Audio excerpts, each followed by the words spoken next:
Myanmar's de facto leader Aung San Suu Kyi will be a no-show at next week's General Assembly meeting with the United Nations. Her office saying today that instead she's going to be working to end the violence in her country. Myanmar seeing the exit of 370,000 Rohingyas as they flee violence.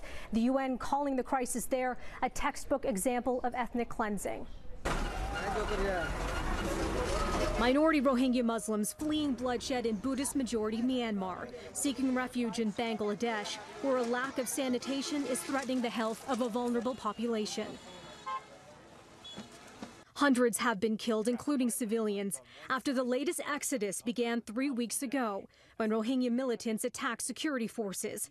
Myanmar unleashing a military counteroffensive against what the government calls terrorists. The sweeping action pushing Rohingyas out of the country in massive numbers, a move generating condemnation from across the globe and a call for humanitarian aid. We have an emergency within an emergency. So to put it in one word, we all have to ramp up our response massively, from food to shelter to the thousands of children that you see here, to the mothers, to getting people onto a path where they then start to reclaim the essentials of life. Today, the UN Secretary General calling the situation catastrophic. I call on the Myanmar authorities to suspend military action, end the violence, uphold the rule of law, and recognize the right of return of all those who had to leave the country. Do you believe this is ethnic cleansing?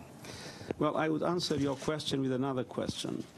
When 1/3 of the Rohingya population had to flee the country, can you find a better word to describe it? Across India, rallies supporting Rohingyas held today. This demonstration bringing hundreds to the streets of New Delhi. Civil rights groups are calling for an end to the killing. We've seen rallies around the world supporting the Rohingyas and also here in Canada, another one planned on Saturday in Toronto.